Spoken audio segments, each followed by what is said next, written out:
बेहद अहम खबर आई है ईरान से। बताया ये जा रहा है कि ईरान के सुप्रीम लीडर मुस्तफा खामेनी साहब ने एक बहुत बड़ा ऐलान कर दिया है और ये ऐलान है ईरान के न्यूक्लियर प्रोग्राम को लेकर। सूत्रों के हवाले से जो खबर है, मुस्तफा खामेनी साहब ने इस बात को साफ कह दिया है कि ईरान अपना न्यूक्लियर प्रोग्राम नहीं रोकेगा।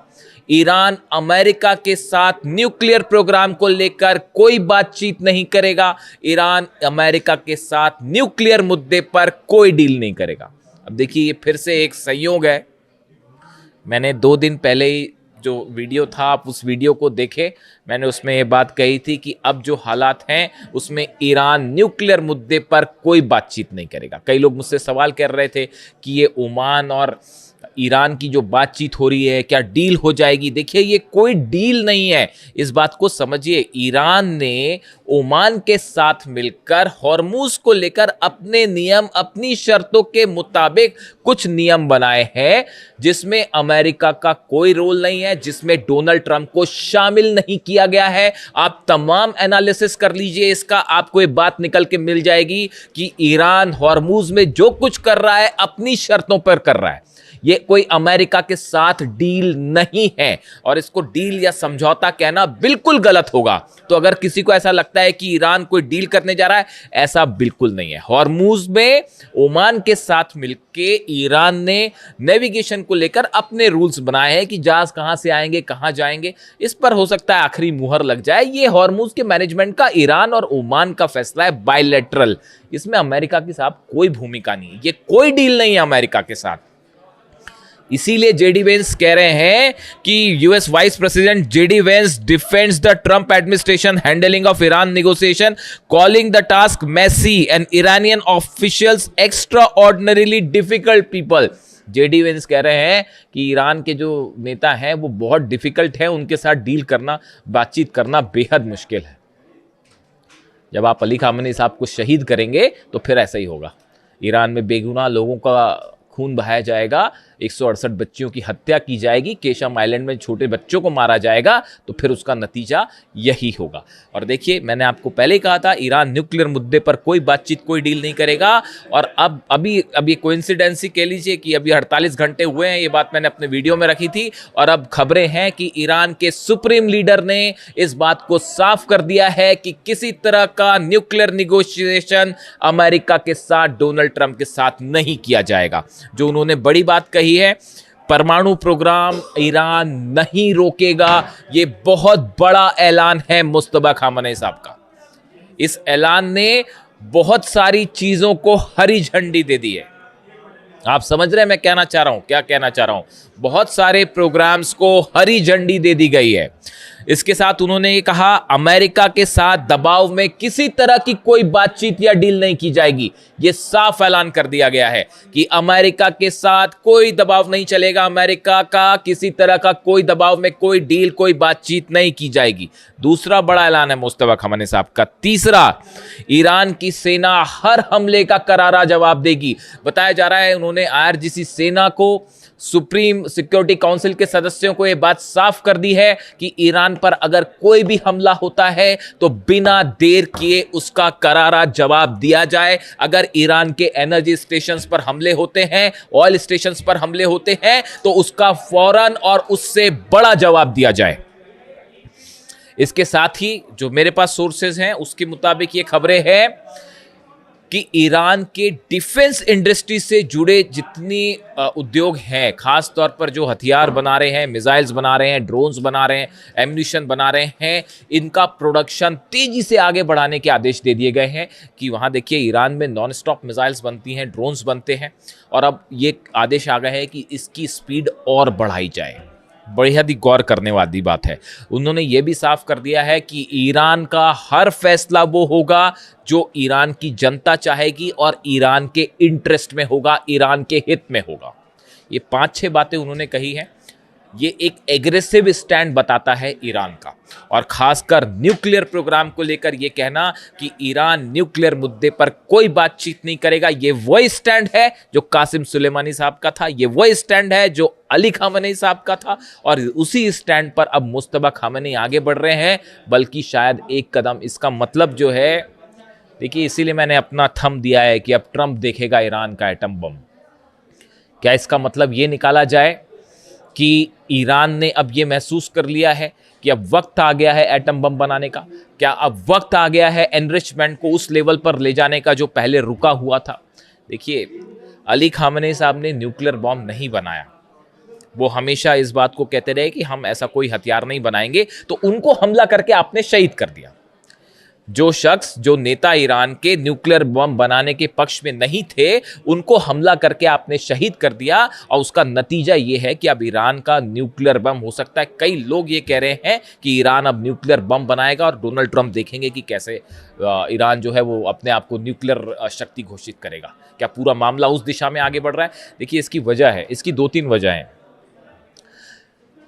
पिछले कुछ वक्त में ये जितने वॉर हो रहे हैं, इस बात को समझिए आप, ये जितने वक्त वॉर हो रहे हैं, चाहे रूस और यूक्रेन की जंग हो, चाहे अमेरिका ईरान की जंग हो, इजराइल का लेबनान को लेकर, गाजा को लेकर जो स्टैंड है, उधर नॉर्थ कोरिया के ऊपर दबाव है, आप देखिए ये जितने हालात हैं ये खत्म नहीं हो पा रहे, खत्म नहीं हो पा रहे। एक बार जंग शुरू हो रही है, वो चलती जा रही है, एक हमला इनका, फिर एक हमला इनका, फिर सीज फायर, फिर हमला, फिर हमला, ये खत्म नहीं हो रहा। लेकिन हमले कहाँ नहीं हो रहे, जरा नोट करिए आप। नॉर्थ कोरिया पर अटैक हुआ क्या?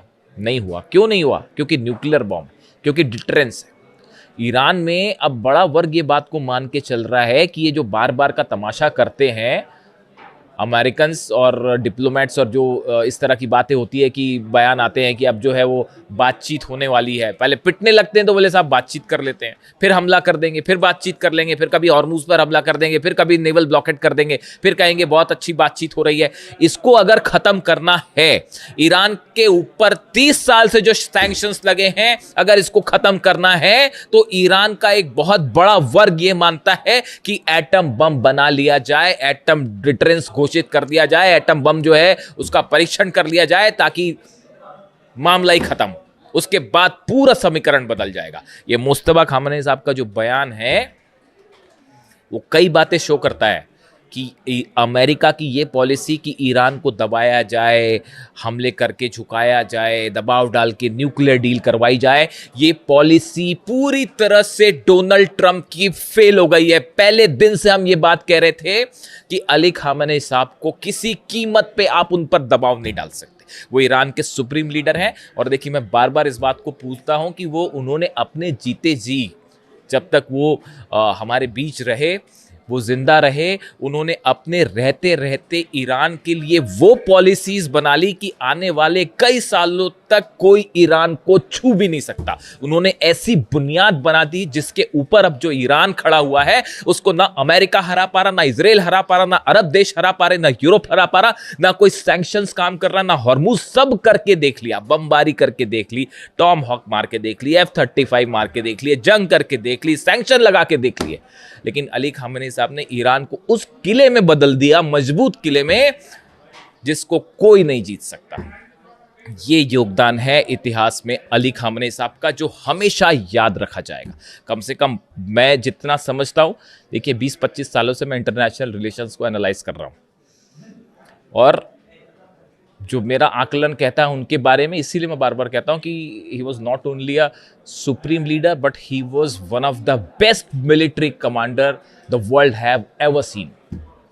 बेहतरीन मिलिट्री कमांडर थे। आप उनका विजन देखिए, और उसी रास्ते पे अब मुस्तफा खामेनी बल्कि उनसे एक कदम आगे बढ़ के चल रहे हैं। अच्छा, एक बड़ी इंटरेस्टिंग बात और है, मैं थोड़ा इधर उधर हो रहा हूं आपसे, एक बड़ी इंटरेस्टिंग बात है।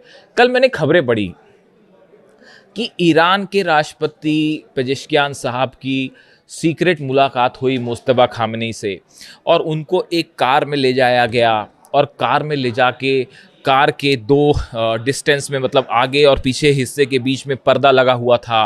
मुस्तफा खामेनी साहब आगे थे और उन्होंने बात की है पेजेश्कियान साहब से, और बीच में पर्दा था, और दोनों को आमने सामने नहीं करवाया गया, सिर्फ मतलब चेहरा नहीं देख पाए, सिर्फ बात की गई, और उन्होंने कई बातें कही पेजेश्कियान साहब को। इस तरह की खबरें हैं मीडिया में।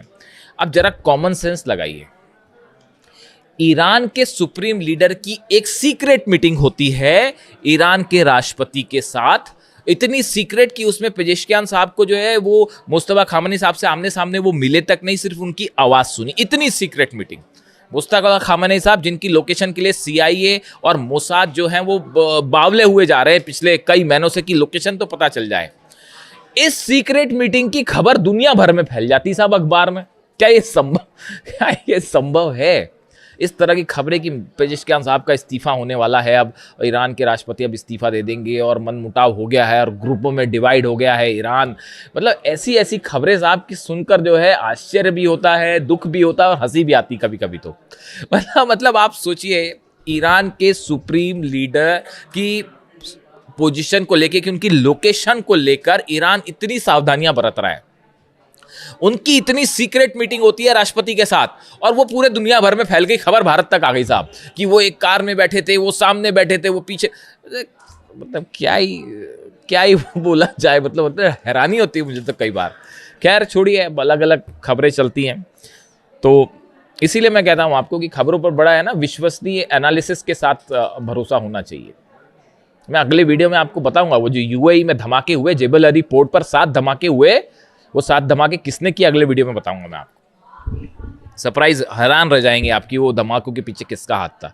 वो जब ऐसी खबर आती है ना कि अमेरिका और ईरान के बीच अब कोई बातचीत होने वाली है, हॉर्मुज को लेकर कोई समझौता, तो धमाके होने लगता है साहब। कोई है ऐसा ना जो चाहता है कि धमाके ना हो, आप भी जानते ही होंगे।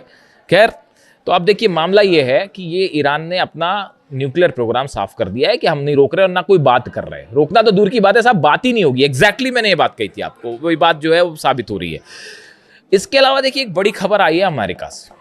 अमेरिका ने अपनी परमाणु हथियारों की नीति में बदलाव किया है और अब अमेरिका छोटे टैक्टिकल न्यूक्लियर बॉम्ब्स यानी छोटे परमाणु हथियार बनाएगा। हालांकि ये रूस और चीन का हवाला देकर बनाए जा रहे हैं, लेकिन उसमें ईरान का भी बहुत बड़ा सिग्निफिकेंस रहेगा। देखिए जो खबर है पहले ये देखिए, the pentagon is developing a new US nuclear strategy in the case of a regional war with China और रशिया।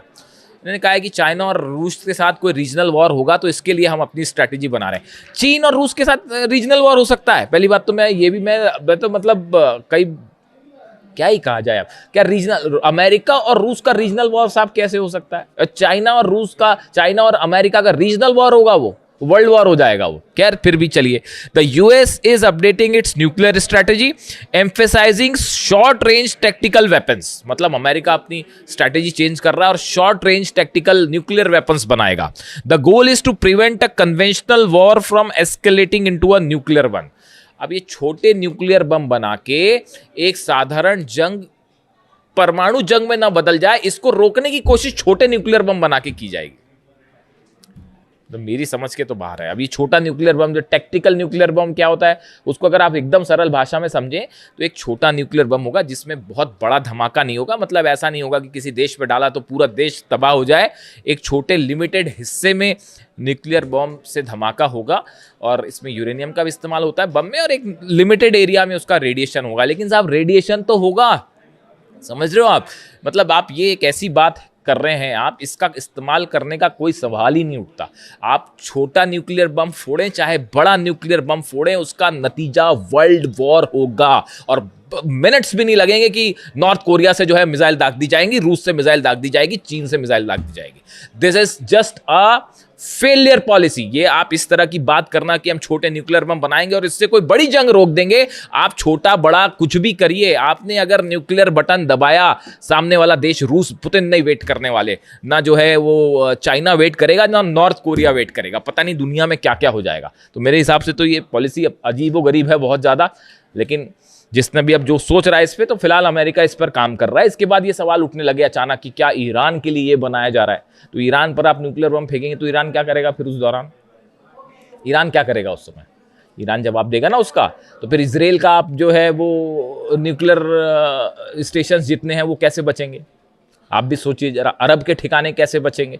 तो ये इसका पता नहीं मुझे क्या है इसका कैलकुलेशन, डिफेंस एक्सपर्ट ही बेहतर बताएं। लेकिन खबर तो खबर है, ये है मामला कि अब अमेरिका छोटे न्यूक्लियर हथियार बनाएगा। देखिए अब ये मामला जो है वो एक ऐसी जंग की तरफ बढ़ रहा है जिसका कोई हल नहीं है। इसका हल एक ही है कि अमेरिका, डोनाल्ड ट्रंप अपनी हार स्वीकार करें और हॉर्मुज छोड़ के निकल जाएं, अरब बेसिस खाली करें। यही ईरान चाह रहा है कि भाई आप भी शांति से रहो, हम भी शांति से रहो, हमारे मामले में आप मत दखल दीजिए।